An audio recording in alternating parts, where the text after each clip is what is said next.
तीर्थों का प्राण, भारतीय जनजीवन की आत्मा गंगा।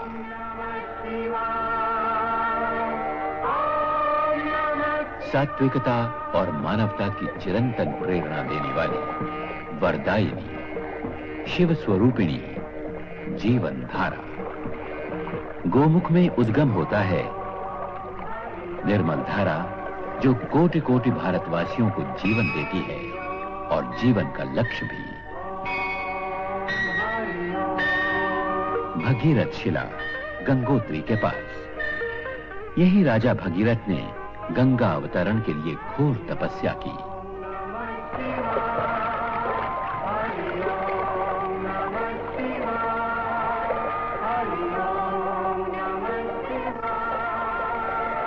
त्रिशूलधारी शिवशंकर मानो गंगा को आशीष दे रहे हों, तुम्हारी यात्रा सफल हो, सुफल हो। कुछ दूर चलकर गंगा अभिषेक करती है शिवलिंग को और कल्याणी बनकर आगे बढ़ती है। प्रयाग में त्रिवेणी संगम पर भगिनी यमुना और अदृश्य सरस्वती से मिलन।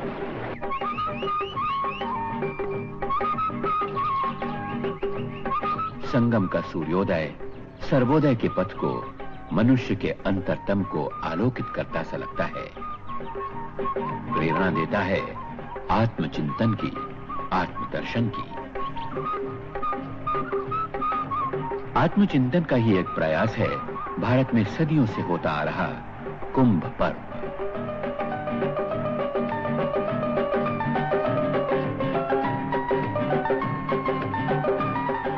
कथा है कि देवों और असुरों ने मिलकर समुद्र मंथन किया। जब अमृत कुंभ प्रकट हुआ, तब विवाद हुआ, संग्राम हुआ। इसी संग्राम में कुंभ से 12 स्थानों पर अमृत बिंदु छलके। इनमें 4 स्थान भारत में हैं: प्रयाग, हरिद्वार, नासिक तथा उज्जैन। समुद्र मंथन है रूपक आत्म मंथन का। इसी उद्देश्य से प्रयाग तथा हरिद्वार में हर 12 वर्ष बाद कुंभ और अर्ध कुंभ संपन्न होते हैं। नासिक तथा उज्जैन में सिंहस्थ का आयोजन होता है। कुंभ में 3 करोड़ से भी अधिक यात्रियों के आने का अनुमान था। कुछ यात्री किसी एक पर्व में स्नान करके लौट जाते हैं, कुछ संपूर्ण माघ का महीना यही वास करते हैं। इन्हें कल्पवासी कहते हैं। गत कुंभ में 500 एकड़ ज्यादा भूमि पर कुंभ नगर का निर्माण किया गया। कल्पवासियों के लिए बड़े बड़े शिविर बनाए गए तथा इन्हें नील गगन तले कड़ाके की ठंड में रात न बितानी पड़े। मकर संक्रांति का पर्व आया 14 जनवरी।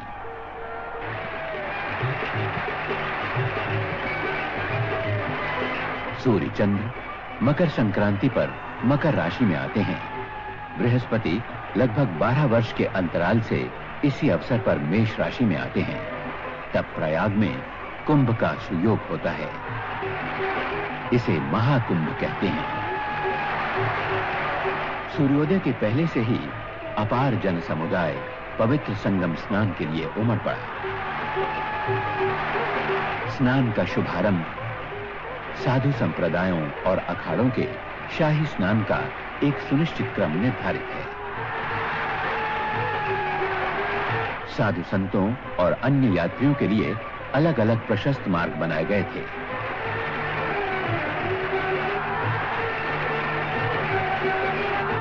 सर्वत्र घाट बनाए गए थे।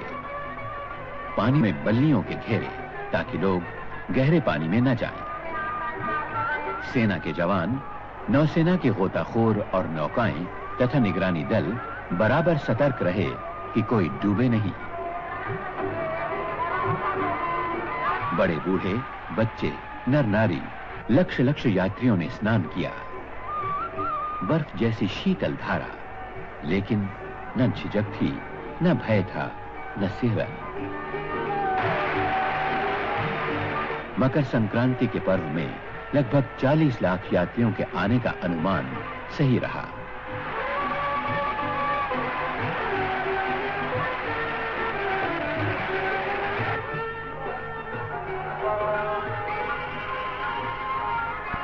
इसी यात्रियों की संख्या अनुमान से भी अधिक रही।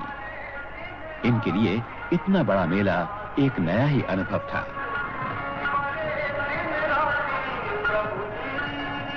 भारत की भावनात्मक एकता का प्रतीक भारतीय जनजीवन, चिंतन, दर्शन और संस्कृति का पुंजीभूत कुंभ।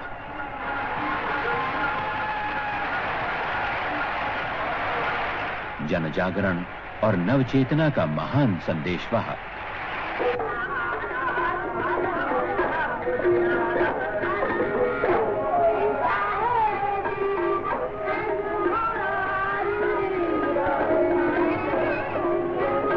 सभी मठों के शंकराचार्य, दशनामी सन्यासी अथवा नागा सन्यासी, वैरागी और उदासीन सभी संप्रदायों के साधु कुंभ में सम्मिलित हुए।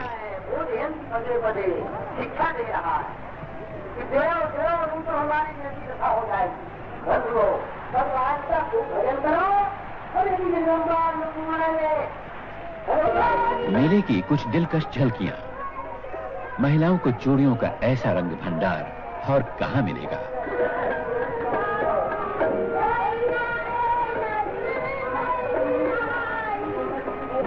कहां मिलेगा ऐसा अवसर सूरदास को प्रभु के गुणगान का।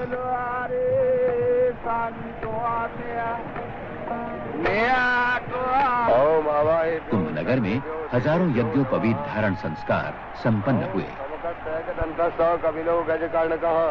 मन में ये भावना कि संगम जैसा स्नान और कुंभ जैसा पर्व शुभ संस्कार के लिए इससे शुभ योग और कौन सा होगा।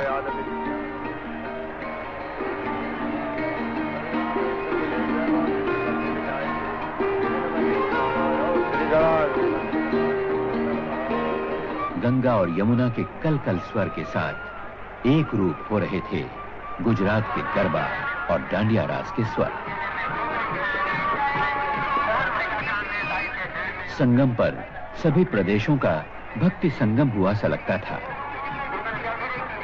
भारतवासियों की शताब्दी की कसौटी पर परखी हुई अचल आस्था और अटूट श्रद्धा का साक्षात्कार। दूसरा स्नान, पर्व पौष पूर्णिमा 21 जनवरी।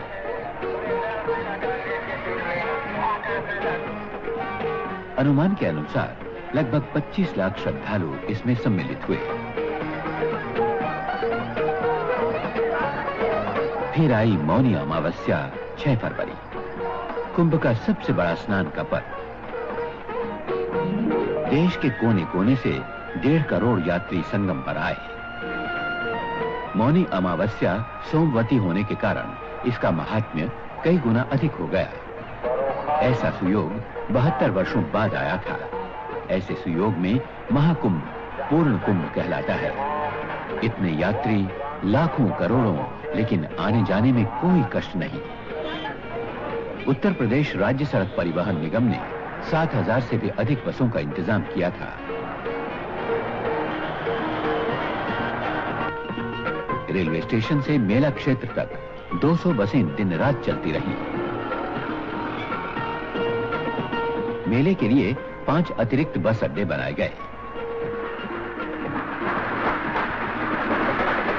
देश के कोने कोने से प्रयाग के लिए 1100 से भी ज्यादा रेलगाड़ियां मेले के लिए चलाई गईं ताकि आने या जाने में किसी को कोई कष्ट ना हो। मेले के अवसर पर इलाहाबाद शहर में सड़कों का सुधार किया गया। पीने के पानी का सर्वत्र प्रबंध था।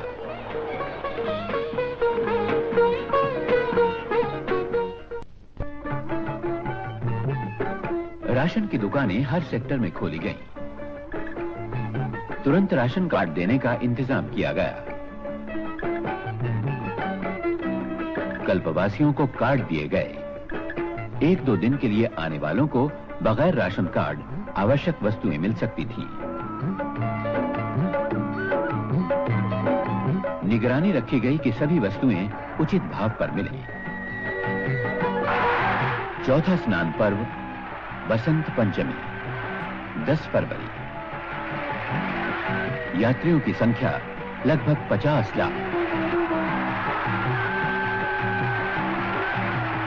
इतने यात्री कड़ाके की ठंड और बर्फ जैसी शीतल धारा में स्नान। कुछ यात्रियों के बीमार होने का खतरा तो स्वाभाविक ही था। कुंभ क्षेत्र में 100 बिस्तरों वाला एक मुख्य अस्पताल खोला गया और हर सेक्टर में एक 20 बिस्तरों वाला अस्पताल।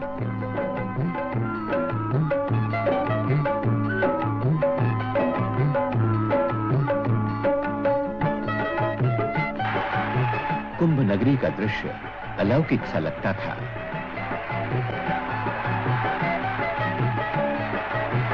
दान और पुण्य संचय का महापर्व। मन में उल्लास, उत्साह, कोई मैल नहीं, कोई अलगाव नहीं। पवित्र स्नान ने सारे मैल धो डाले। स्नान का क्रम अखंड रूप से चलता रहा। अभी जी भर कर डुबकियां लगा लो, ऐसा अवसर बार बार नहीं आता। कितनी गहरी हैं श्रद्धा और आस्था की जड़ें, अक्षय वट जैसी।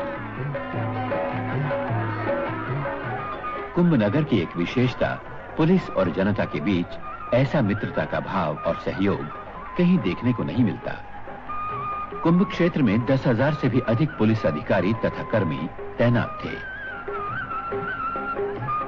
मेले में लाखों लोग ऐसे थे जो हिंदी नहीं जानते थे। इनकी सुविधा के लिए सभी प्रदेशों के पुलिसकर्मी बुलाए गए थे। ये उनकी भाषा में उन्हें आवश्यक जानकारी और सहायता देते थे।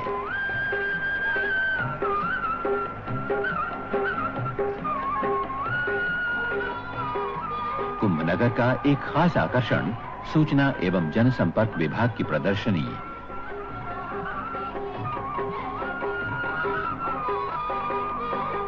राज्य तथा केंद्र सरकारों के 45 मंडप एक से एक सुंदर।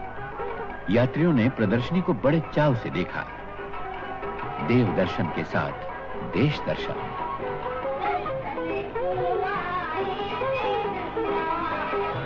सांस्कृतिक कार्यक्रमों का भी आयोजन किया गया। विशाल मंच, 5,000 दर्शकों के बैठने का प्रबंध।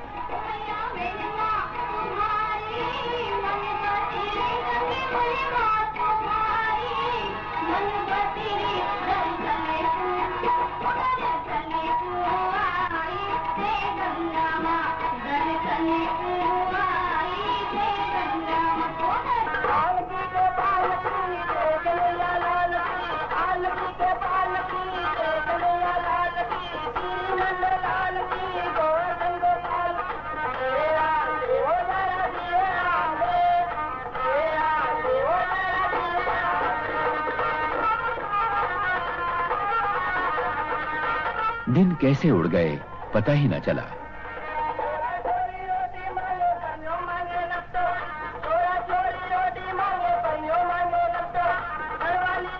बीस जनवरी आई, माघी पौर्णिमा। चंद्र ग्रहण के कारण स्नान की महिमा और बढ़ गई।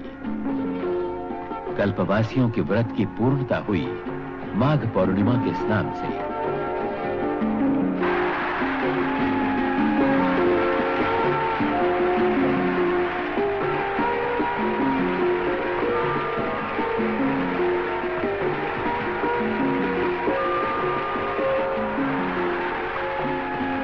पूजा पाठ, मंत्र जाप आदि में यात्री लीन थे।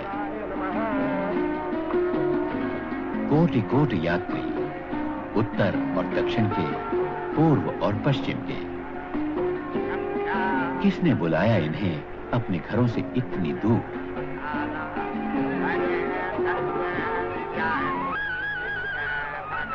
ये बुलावा आता है अंदर, अंतर से, शताब्दियों के संस्कारों और विश्वास से। पाताल से भी गहरी और गगन से भी ऊंची आस्था के मान सरोवर से। इसे केवल रूढ़ी कहकर तुच्छ नहीं माना जा सकता। ये जीवनी शक्ति है, भारतीय आत्मा की अमूल्य उपलब्धि। साधु संतों के शिविरों में होम हवन आदि का क्रम निरंतर चलता रहा।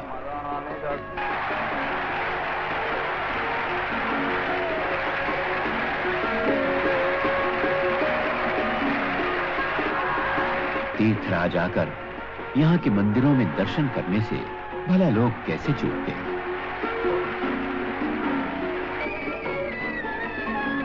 प्रसिद्ध हनुमान मंदिर, पातालपुरी, शंकर विमान मंडपम आदि सभी मंदिरों में दर्शनार्थियों ने मनोभाव पूर्वक दर्शन किए।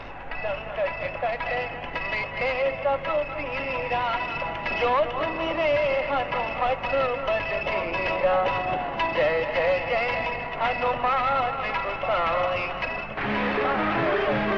मेला क्षेत्र में संपूर्ण भारत एकात्म रूप में विहार करता सा लगता था। हर प्रांत के, हर वर्ग के, हर जाति के यात्री यहाँ एक रूप हो गए थे। अनेकता में एकता, विविधता में एक सूत्रता का यहाँ साक्षात्कार होता था। कुंभ का अंतिम पर्व महाशिवरात्रि 6 मार्च। समय वातावरण में भैरवी के स्वर